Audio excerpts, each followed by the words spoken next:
Yeah.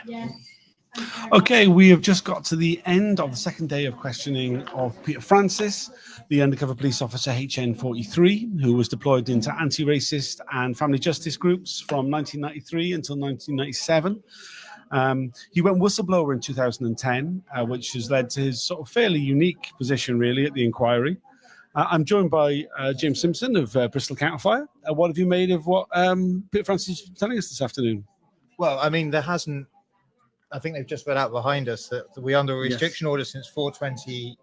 Yes, so it's now 5:20. Yes, we can't say anything about that. It might be more a general assessment of the day rather than anything. But he's clearly a very conflicted individual, despite the role he's played in getting the inquiry this far, and the importance of him. He clearly did spend 20 years in the Metropolitan Police Force, and is still very much steeped in some of the lesser qualities of 80s and 90s policing.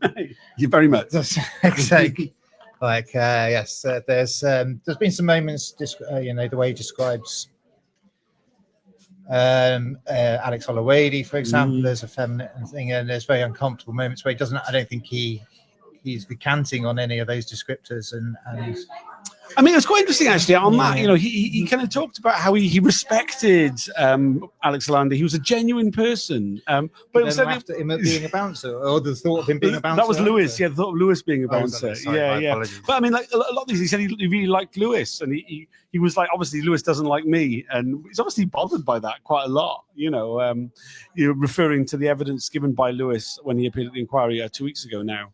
He seems very hyper aware of who and doesn't like him. That's a contingent thing. Yet yesterday or this morning, in his evidence, he was talking about that he doesn't have any empathy left because of the trauma disorder he's been left from his time in the Metropolitan Police and undercover. It's an unusual position. That really called to mind Prince Andrew not being able to sweat. I mean, it's just I wrote that on my notebook. Just like, is this a thing? I really don't know, and I don't want to belittle anybody's mental health situation in any way. I'm sure. I mean, Peter Francis is clearly not well, and he's definitely a fragile person. Definitely, yeah.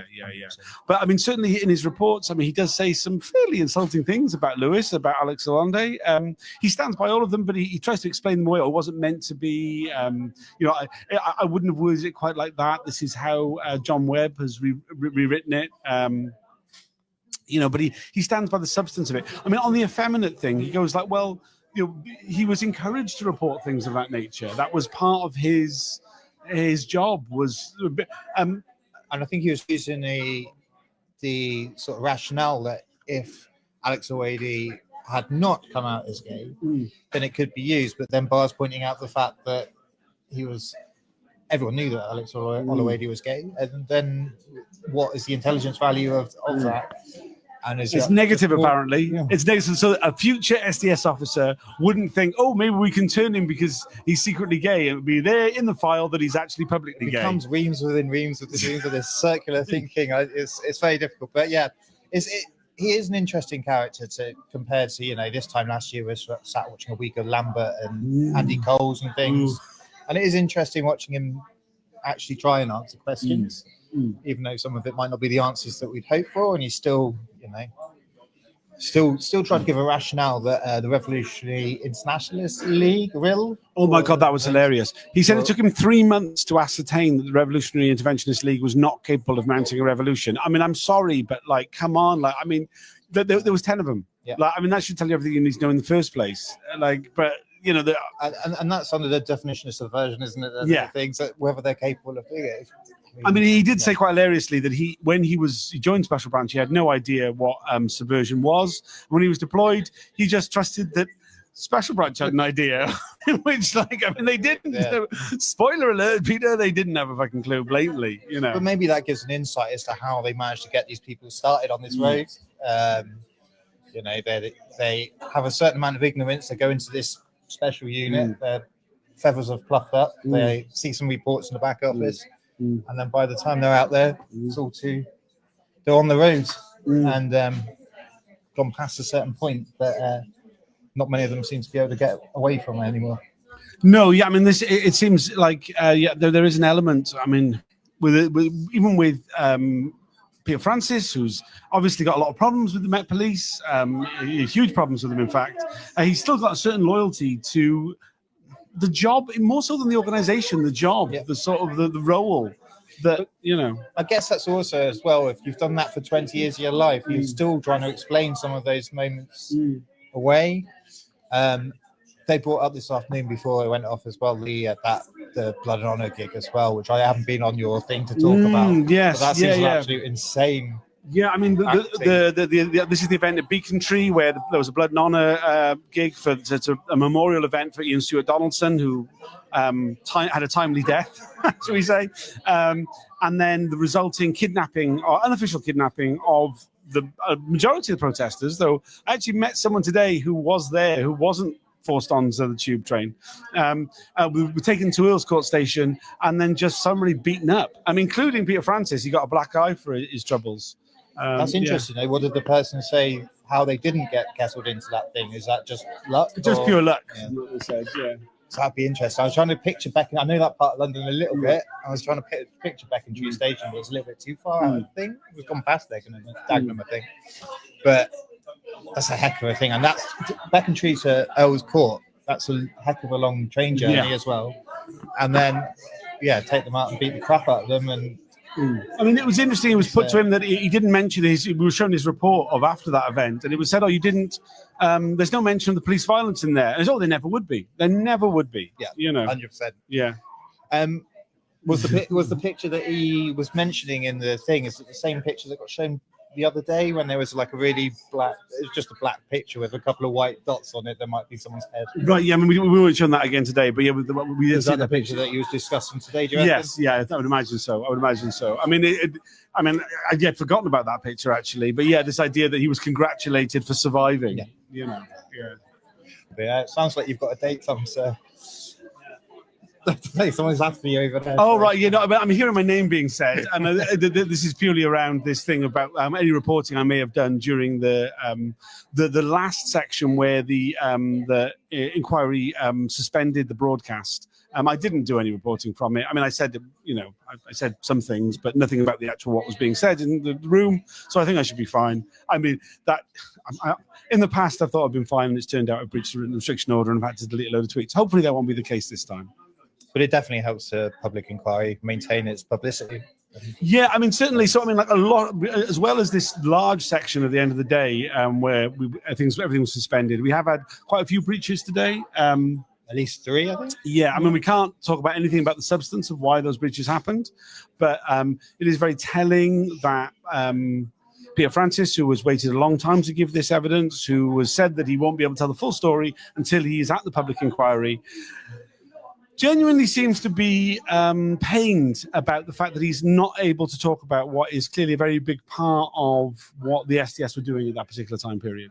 There does seem, especially around Stephen Lawrence and Welling, there does seem to be areas that he's not allowed to speak about that he really would prefer to speak about, which I guess is the way this public inquiry has been set up. And I guess we see what comes out when Meeting writes his report next year, the year after for this stage, and then what that leads to after that. I mean, once again, I mean the report the Meeting publishes will only be one of the reports. There'll be 2 reports. The other one will be restricted. We won't get to see it, and it will refer to the entirety of the inquiry. We don't know how much of the inquiry takes place in secret, just by the nature of the secrecy of it. We know how much happens in closed, but we don't know how much happens in secret. So it may be that all these issues. It does seem the longer this process goes on, the more it seems that some things are happening in secret, and you're starting to become. I mean, I'm obviously not here as much as you, but it does feel like you're just becoming more aware that things are happening.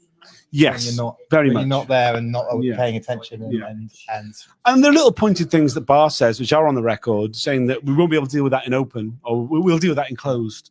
Just referring to the fact that there is a big part of this process that we're not party to. Generally though, Peter Francis as a witness, I mean, I think compared to SDS officers, amazing. Yeah, I mean that might be quite a low bar. Yeah, I mean very much, definitely the best of the SDS officers we've had giving evidence. I would say that's top of all the police, in fact, because we've had some non-SDS officers as well. But I mean, I think he's largely credible. There are occasions where he just comes out with things, and you're like, "What are you on about?" I mean, particularly the stuff about violence and his characterization of people as being violent, based on just things that are not very credible, really. I don't think. And I was talking his analogy of the away team stuff. I just find it so remarkable watching Trevor Morris last year and his discussions of the ANL and their hit squads that Chris Bambury was trying to make, and how similar those two sort of narratives are in different, similar organizations, but different people, almost similar people that they're talking about, really, that are hugely unlikely to, in my opinion, having met both of the people that they're talking about, that are going to be the type of person that's going to be leading hit squads around South London to try and find fascists like that, would definitely be both mobilized and defending areas and anti-fascist, but to start generals in an army that's attacking, I fear not so much. And I mean, it's very interesting that, and the way he says Trevor sometimes, you can tell he was friends. And he's bothered about the end of that relationship, that friendship, clearly. I mean, there is something about the conference references to like medieval style battle or like kind of armies and things. I mean, it does sound a lot more like public schoolboy ways of talking about like the way courageous in battle. That stuff, so I mean, it's like it's the way that posh people talk about sport sometimes. That there's kind of like this analogy for warfare around sport. You're kind of getting that like kind of thing kind of put into it, and it doesn't bear much relation with reality. I mean, I've witnessed some supposedly, like shocking political violence at large protests and demonstrations over the years. And it's just not that serious. I mean, like, that's not me being like trying to play things down. It's just the reality of it. It's not. I mean, like, that's not to say that the serious violence hasn't happened. I mean, it has. The police have killed people on protests. But in terms of like what protesters do or what anti-fascists have done to fascists, I mean, it's just, the evidence isn't there, this isn't just what I'm saying, kind of, look at it, you know what I mean? It tends to be, a bit violent for a very quick amount of time, and then a lot of standoffish for a long period of time. Yeah, and the quick violence tends to be things being thrown or pushing and shoving. I mean, this isn't GBH or anything we're talking about. But yeah, any other thoughts about what we've heard? No, I'm back with you guys tomorrow. So, right on. Yeah, there's another 2 days of evidence. There might be 3. There's a rumor that we might be here on Friday. I think partially because the breaches have just slowed everything down so much. I think. Sir, is it Sir or Lord Meeting? Sir, just a sir. Reaction to the transcription. Oh my God, malfunction. Oh my God, that is going to be trying to finish on Thursday night. That was the most livid I have ever seen John Mitting. He was absolutely. That was it was during restriction time, but I mean, just to say there was a technical problem. There's a lot of people running around trying to sort it out. He was not impressed. I wish that had been on the feed just for his face. Really, he was an extremely angry lord. It was an extremely angry lord. Well, he's not a lord. He's just a sir. My apologies.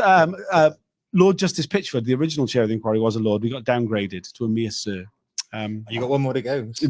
yeah. Who knows? I mean, you ever serving a pint later? Yeah. What was the level below? I mean, just some serve, I don't know. Yeah. Well, anyway, thanks for joining us. We'll be here back again tomorrow. I'll do a Twitter Spaces this evening, just recapping what we've heard throughout the day. Join me on that if you can. Thanks to everybody who's given me some support through Ko-fi. It makes all the difference. But yeah, see you again tomorrow. Bye for now. All good.